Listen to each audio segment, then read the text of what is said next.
finally gave up. Don't start celebrating yet. We're leaking fuel.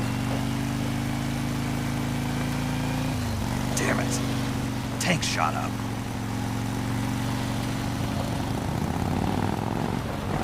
Crap.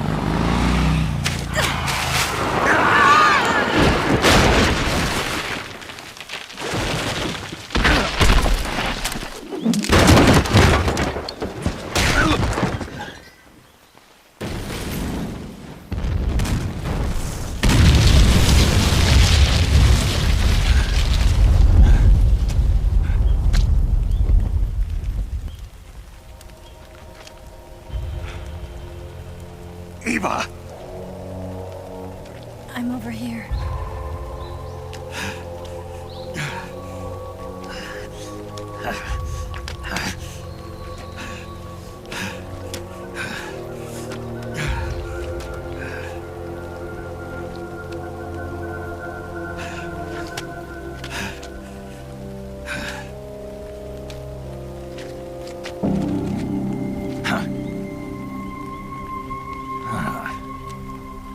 Snake. How's it look? Pretty bad. Not a sensitive bone in your body. Eva, What about you, Snake? I'm fine. That's good to hear.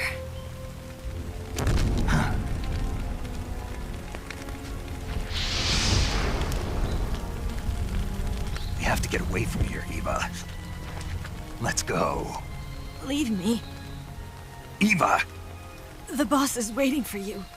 You have to go. Give me a gun. No, we're getting out of here.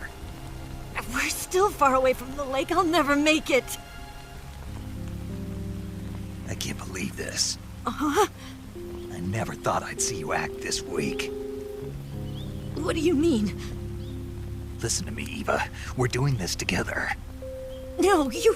Eva, I need you. Say that one more time. I need you.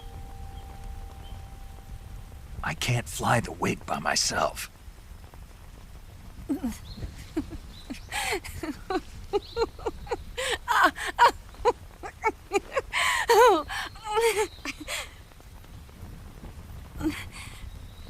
All right, then. I guess I'd better help you out.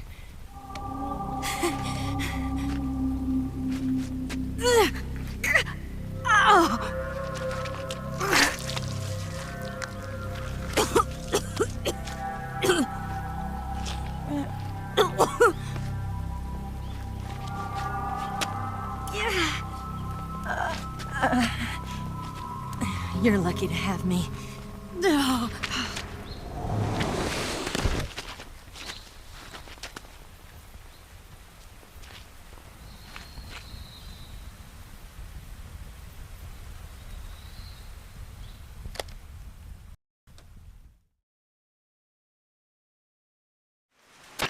Snake, can you hear me? Paramedic, thank God. Eva's been seriously hurt. So have you. Luckily, I think her organs are all intact, but... Calm down, Snake. Calm down. You'll both be fine as long as you get the proper emergency treatment. But you're the only one who can do this. Understand? So you've got to calm down. Right. Okay. Okay. Now let's open up the survival viewer and treat the injury. Do you have supplies with you? I'm running kind of short. Then by switching the survival viewer over to Eva, you can treat her wounds too. Now get to work. Oh, and Snake, I'm pretty sure you know this already, but if you don't have enough supplies for the both of you, your wounds come first. Huh? Do you get my meaning, Snake? You've still got a mission to complete. Yeah, I know what I have to do. Snake? Like this.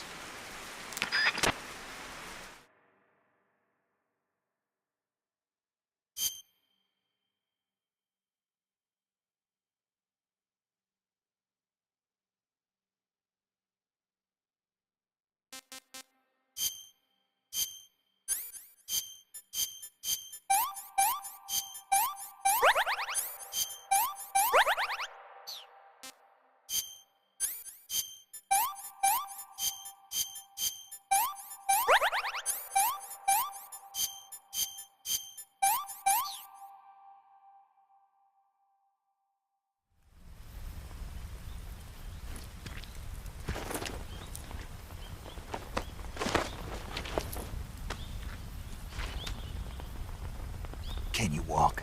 Yeah, I think so.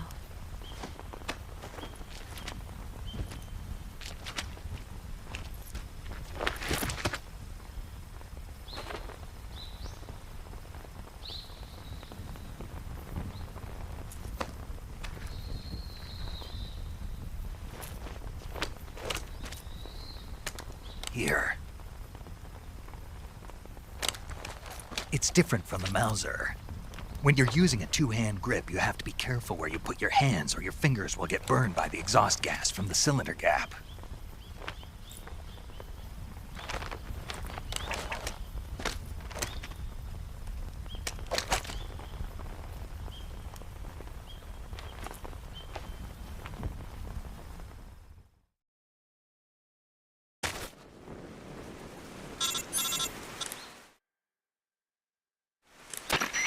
Snake, are you all right? I've been...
I'm so hungry. He's over there.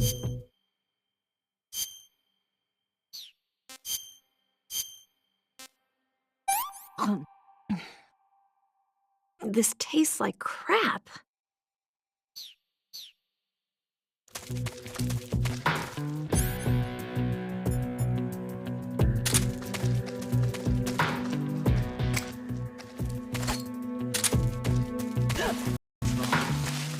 Snake.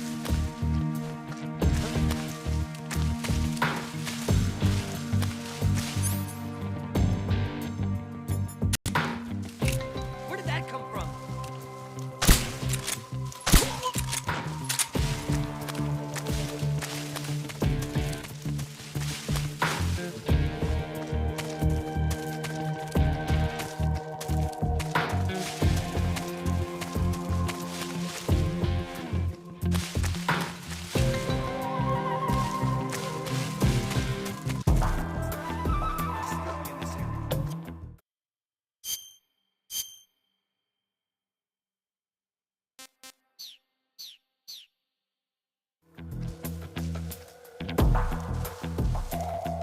I'm so hungry.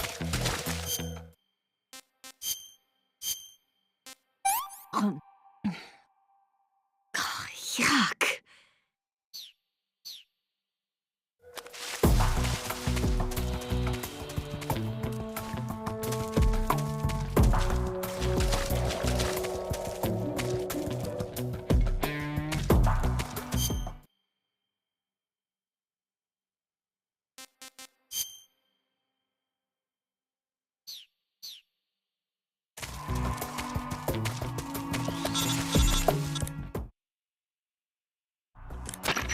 Snake, the lake is just over that cliff.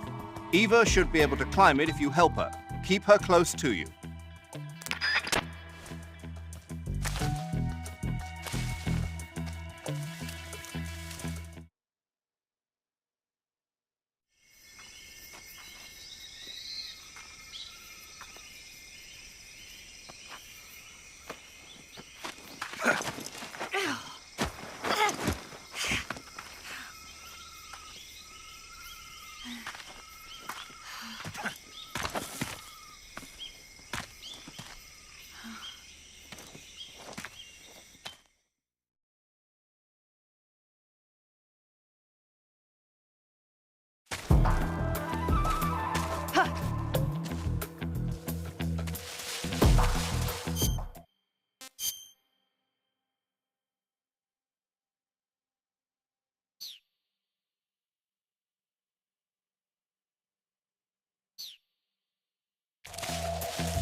see him!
Can I have seconds?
that?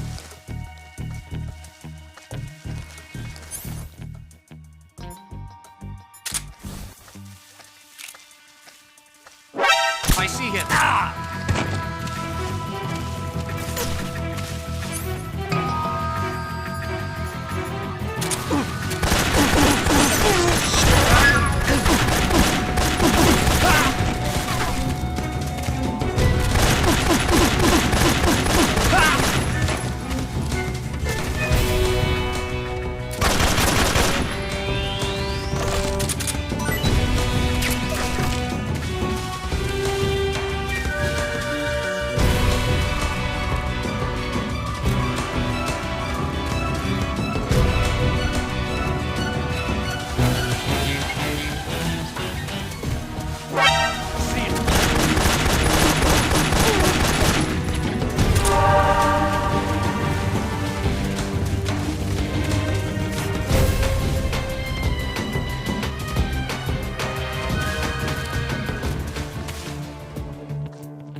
Over there?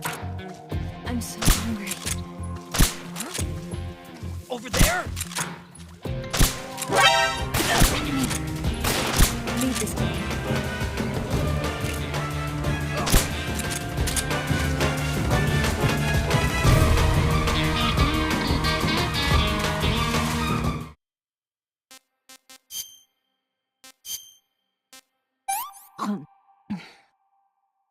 Well, not bad at all.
Come on, Snake.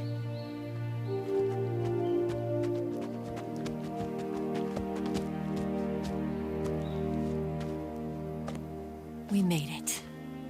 We made it. Over there.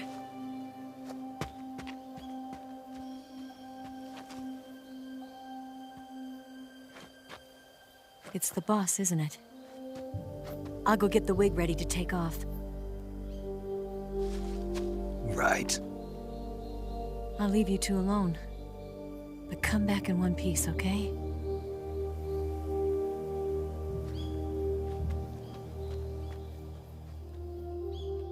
Promise me!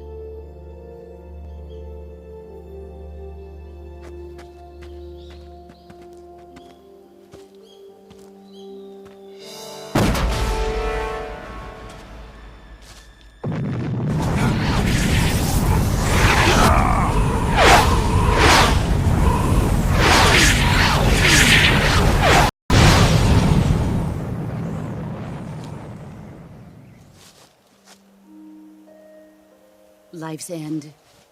Isn't it beautiful? It's almost tragic. When life ends, it gives off a final lingering aroma. Light is but a farewell gift from the darkness to those on their way to die. I've been waiting, Snake, for a long time. Waiting for your birth, your growth, and the finality of today. Boss. Why are you doing this? Why? To make the world one again. The world used to be whole. But with the end of the Second World War, the philosophers began to fight amongst themselves, and the world was torn apart.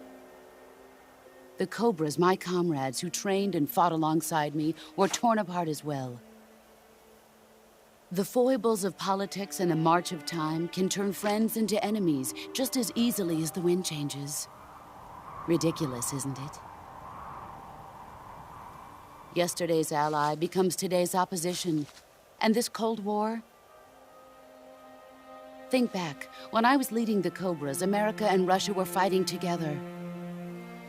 Now, consider whether America and Russia will still be enemies in the 21st century. Somehow I doubt it.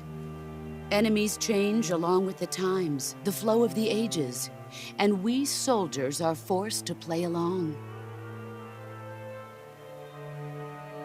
I didn't raise you and shape you into the man you are today just so we could face each other in battle.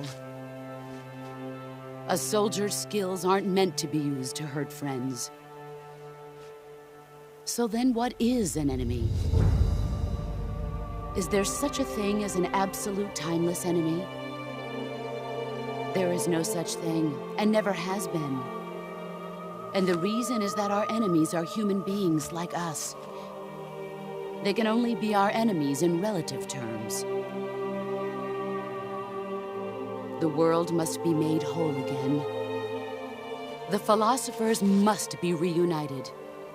I will devote my skills to that purpose. And with the Colonel's money, I will achieve that end. Just as I once created the Cobras. They are my family. I may no longer be able to bear children, but I still have a family.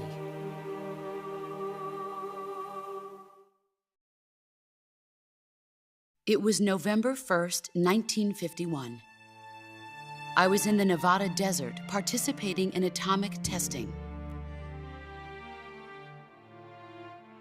The name Nevada is derived from Spanish, covered in snow, white as snow. And snow is exactly what I saw in that Nevada desert. It froze my blood white.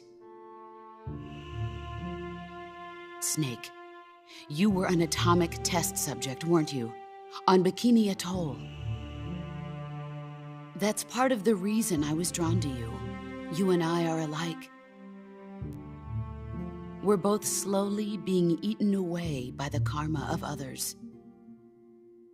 We'll never have the chance to die peacefully of old age. We have no tomorrow. But we can still have hope for the future. In 1960, I saw a vision of the ideal future from space. 3 years earlier, the Soviet Union had succeeded in launching Sputnik, the first man-made satellite in history, into orbit. This came as a huge shock to the United States. In response, America threw everything it had into its own manned spaceflight project, the Mercury program. Even as the Soviets seemed poised to send their first man into space, America was still experimenting with chimpanzees and rockets. The government wanted human data. So they secretly decided to send a human being into space. I was the one they chose. At the time, they didn't have the technology to block out cosmic rays, and whoever they sent up would inevitably be exposed to heavy radiation. That's why they chose me. After all, I'd already been irradiated once. Of course, you won't find any of this in the history books. I could see the planet as it appeared from space. That's when it finally hit me. Space exploration is nothing but another game in the power struggle between the US and the USSR. Politics, economics, the arms race, they're all just arenas for meaningless competition. I'm sure you can see that, but the Earth itself has no boundaries. No East, no West, no Cold War. And the irony of it is, the United States and the Soviet Union are spending billions on their space programs and the missile race, only to arrive at the same conclusion. In the 21st century, everyone will be able to see that we are all just inhabitants of a little celestial body called Earth. A world without communism or capitalism, that is the world I wanted to see. But reality continued to betray me. In 1961, I was sent to Cuba, to Bahia de Cochinos. It was part of a CIA-sponsored invasion under the guise of taking Cuban exiles back to their country. But the US government betrayed them. Our weak-kneed president held back their air support. Defenseless, the exiles were annihilated by the Cuban army. All I could do was watch in silence. I was set up by the very country I'd sacrificed so much for, by the very government I dedicated my life to defending. I was driven from the surface world, and I went underground. Then, 2 years ago, I faced the sorrow, my old comrade in battle. He was my friend. But one of us had to die.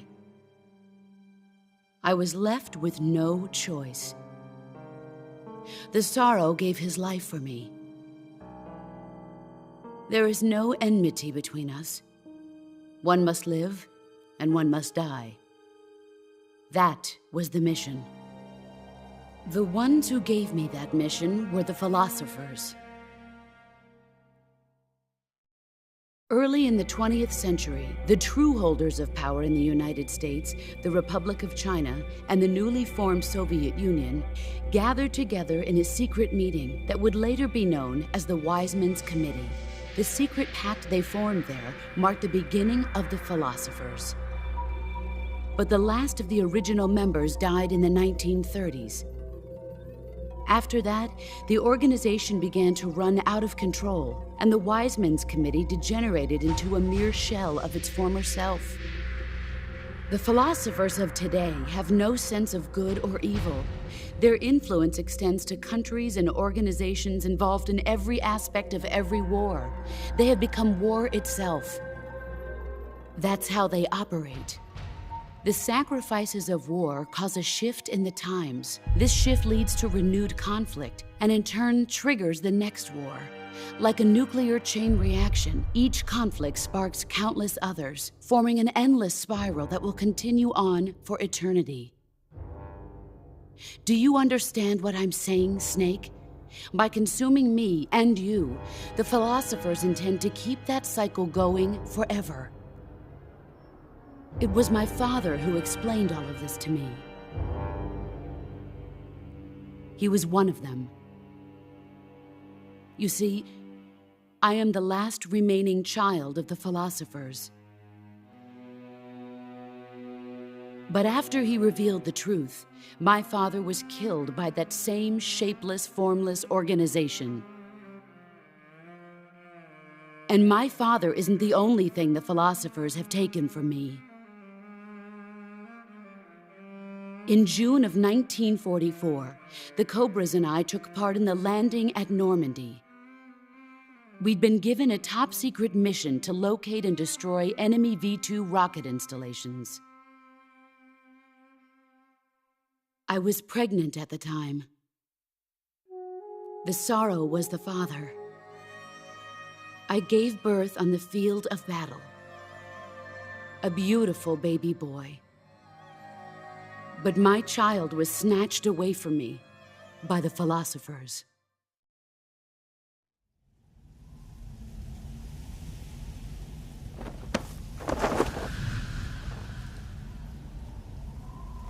Look at this scar.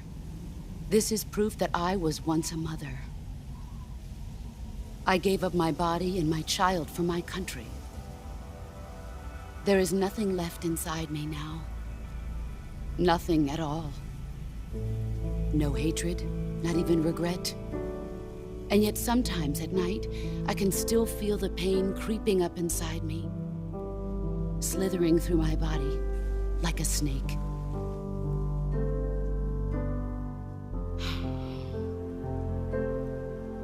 I've never talked this much about myself before. Thanks. Thanks for listening to me.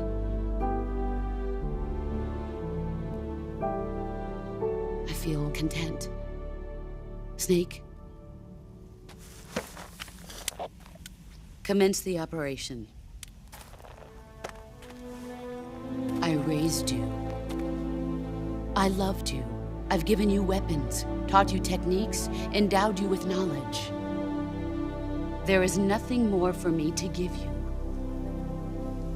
All that's left for you to take is my life, by your own hand. One must die, and one must live. No victory, no defeat.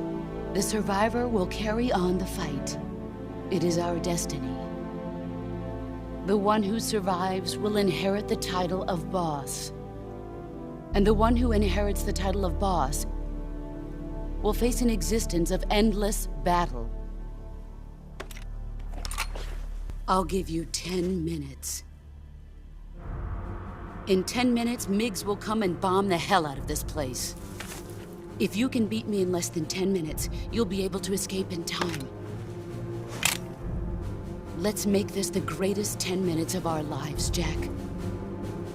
Boss. You're a soldier. Finish your mission. Prove your loyalty. Face me.